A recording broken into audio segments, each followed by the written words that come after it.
नमस्कार, मैं हूं प्रमोद और आप देखना शुरू कर चुके हैं दिसड़कनामा.com। इस वक्त मौजूद हूं सिरसा में और मेरे साथ जननायक जनता पार्टी के प्रत्याशी हैं सिरसा लोकसभा क्षेत्र से रमेश खटक। हाल ही में जननायक जनता पार्टी ने 5 सीटों पर लोकसभा के प्रत्याशी चुनावी मैदान में उतार दिए हैं, जिनमें से सिरसा से रमेश खटक हैं, उनको चुनावी मैदान में उतारा है। 3 बार बड़ौदा हल्का से विधायक रहे हैं और अनुसूचित जाति प्रकोष्ठ की कमान संभाल रहे हैं रमेश खटक। सर, पहले तो बहुत बहुत स्वागत आपका। धन्यवाद सर। सबसे पहले सर मैं आपके चैनल का तहे दिल से धन्यवाद करना चाहता हूं और इसके साथ साथ मैं अपने शीर्ष नेतृत्व का भी धन्यवाद करना चाहता हूं। हमारे राष्ट्रीय अध्यक्ष डॉक्टर अजय सिंह चौटाला जी का, पूर्व डिप्टी सीएम साहब श्री दुष्यंत चौटाला जी का, बहन नैना चौटाला जी का, पार्टी प्रधान महासचिव श्री दिग्विजय चौटाला जी का और पार्टी के तमाम नेताओं का कि उन्होंने मुझे अपना आशीर्वाद दे करके और सिरसा सीट पर कैंडिडेट के रूप में उतारने का काम किया। और मैं सिरसा की जनता को विश्वास दिलाना चाहता हूं कि जो सेवा मैंने मेरे बड़ौदा हल्का में एज एमएलए के रूप में करने का मौका मिला, 91 में मैं एमएलए बन करके विधानसभा के अंदर गया और वहाँ की जनता की आवाज़ को मैंने विधानसभा में उठाने का काम किया। और मेरी उस मेहनत को देख करके, मेरी उस सेवा को देख करके दोबारा फिर मुझे मेरे शीर्ष नेतृत्व ने कैंडिडेट के रूप में बड़ौदा से 96 में उतारने का काम किया।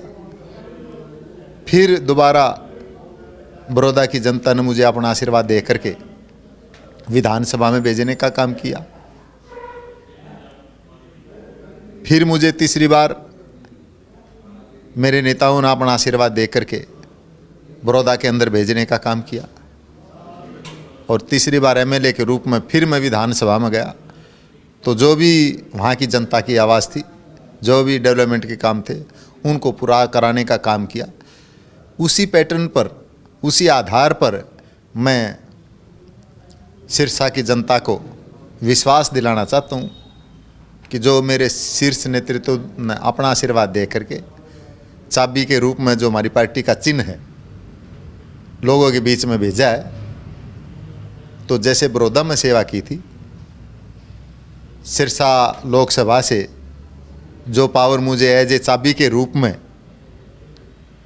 लोकसभा के अंदर बैठने का मौका मिलेगा, तो इस चाबी से जो भी सिरसा लोकसभा की जनता की आवाज़ है उस ताले को खोलने का काम करूँगा। रमेश जी, एक ये कह सकते हैं कि आप बड़ौदा से हैं, सिरसा के लिहाज से एक की बाहरी उम्मीदवार है और इसके साथ साथ मजबूती ये है कि आप SC A से संबंध रखते हैं, क्योंकि पहले यहाँ पर इस तरह की चर्चा चल रही थी, ये मांग भी थी कि SC, चूँकि 2 कांग्रेस की ओर से जो लगभग नाम तय हैं, कुमारी सैलजा का और अशोक तंवर जो कि बीजेपी ने प्रत्याशी बनाया है, दोनों ही SC B के उम्मीदवार हैं। आपको क्या लगता है कि इसका एक फ़ायदा है वो आपको मिलेगा? बिल्कुल, ये फ़ायदा जैसा कि आपने बताया AB कैटेगरी के हिसाब से चौधरी देवीलाल जी की नीति हमेशा रही है और आम आदमी को जिसका हक कभी मिला नहीं, तो चौधरी देवीलाल ने कभी जात पात की राजनीति नहीं की। जिस समाज को उसका हक नहीं मिला, तो चौधरी देवीलाल जी ने, चाहे वो विधानसभा के रूप में, चाहे वो लोकसभा के रूप में, देने का काम किया।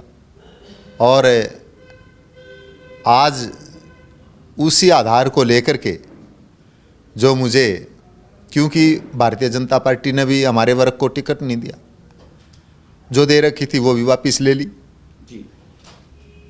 क्योंकि मैं भी उसी समुदाय से, जो हमारी बहन सुनीता दुग्गल वो हैं, उसी समुदाय से मैं हूँ, धानक समाज से, तो उनकी टिकट को काट दिया। कांग्रेस पार्टी ने भी ए वर्ग की टिकट को काट दिया।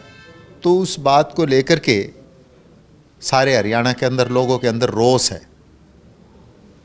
और हमारी पार्टी के नेताओं ने मुझे अपना आशीर्वाद दे करके और ए वर्ग में ये टिकट दी है। तो इसके लिए मैं सारे हरियाणा की जनता की तरफ से क्योंकि एक वर्ग से कोई ना तो एमएलए बना ना कोई एमपी बना, हर वर्ग अपनी ताकत दे करके उसको एमएलए एमपी बना करके भेजता है। तो मुझे विश्वास है कि यहाँ की जनता भी मुझे, जहाँ ए वर्ग का मुझे आशीर्वाद मिलेगा तो उसके साथ साथ मुझे हर वर्ग का आशीर्वाद मिलेगा। और आने वाले समय में विधानसभा के अंदर भी हमारी इस ताकत का ये पता लग जाएगा कि भाई इनका हक जो था हमने नहीं दिया, तो इसलिए हमारे साथ ऐसा व्यवहार वो लोगों ने किया, हमारे कैंडिडेट्स को वो हराने का काम किया, वोट ना देने का काम किया। और मैं सिरसा में कोई पहली बार नहीं आया, सिरसा में मैं पहले भी आता रहा हूँ। 91 में मैं एमएलए बना था और 92 के अंदर मेरे प्रोग्राम पार्टी ने मुझे जो प्रदेश सत्र के पद दिए हुए थे, तो उसके बेस पर भी मैं यहाँ आता रहा हूँ। मुझे प्रभारी बनाया गया पार्टी की तरफ से, और अलग अलग ज़िलों के हिसाब से प्रभारी मैं बनता रहा हूँ हमेशा। तो मुझे यहाँ भी प्रभारी बना करके भेजा था सिरसा में। तो उस समय मैं सेवा करने के लिए आया था, लोगों की आवाज़ को बुलंद करने के लिए आया था। और फिर 11 जून 1995 को मैंने प्रदेश सत्र पर धानक सम्मेलन किया था सिरसा के अंदर, अनाज मंडी के अंदर, और कम से कम 20-25 हज़ार की गैदरिंग इकट्ठी हुई थी। तो उसमें भी मैं, जहाँ सारे हरियाणा की जनता को मैंने आह्वान किया था, उसके साथ साथ 10-15 दिन लगा करके मैंने यहाँ लोकल एरिया को, प्रॉपर सिरसा ज़िला को, जो भी लोकसभा का है, उसको कवर करने का काम किया था। और हमारे नेताओं ने टिकट दे करके, उस समय भाई सुशील इंदौरा को टिकट दिया था। वो तो हार जीत जनता की, जनता ने अपनी पावर देनी है, ताकत देनी है। तो वो टिकट दे करके भाई सुशील को लोकसभा के लिए यहाँ लड़ाई वो लड़ी थी। तो मेरे को भी जो आज ये लोकसभा का टिकट दिया गया है, तो मैं पूर्ण रूप से, मुझे विश्वास है कि यहाँ की जनता मुझे अपना आशीर्वाद दे करके लोकसभा में भेजने का काम करेगी। तो आपको नहीं लगता कि जो है इस बात का, क्योंकि बाहरी को लेकर के, स्थानीय को लेकर के भी ये भी एक इशू होता है चुनाव में, आपको क्या लगता है? नहीं, कि मुझे नहीं लगता, क्योंकि मैं फर्स्ट टाइम नहीं आया।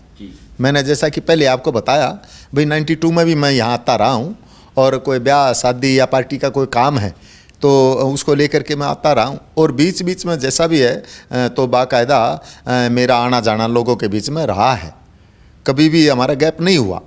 तो इसलिए यहाँ की जनता मुझे जानती है, जिस भी गांव में जाता हूँ तो वर्कर्स सारे साथी जानते हैं मुझे। और आज भी मुझे जो 1992 में प्यार मिला था, 1995 में प्यार मिला था, आज भी वही लोग मुझे, मैं जिस भी गांव में गया हूँ तो आज उन्हीं का प्यार मुझे मिलने लग रहा है। तो कब तक चुनावी जो है गतिविधि है, प्रचार है, वो कब से शुरू करेंगे? क्योंकि कल हमारे 5 प्रत्याशियों की कैंडिडेट्स की घोषणा हुई है और उन 5 में मेरा भी नाम है।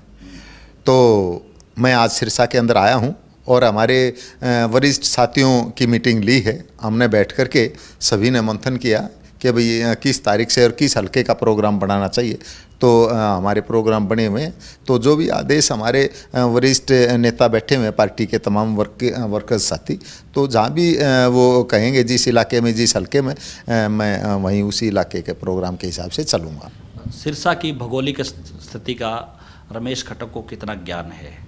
क्योंकि यहाँ कभी तो ये पता होता है कि भाई यहाँ फ्लड आ गई कुछ एरिया में, तो उसके बारे में आवाज़ वो बुलंद करने की वो आती है जी, हैं जी। और यहाँ और भी डेवलपमेंट के काम हैं जो बहन सुनीता दुग्गल ने उठाने का काम किया था और अधूरे रह गए, तो उन कामों को पूरा करने का मैं काम करूँगा।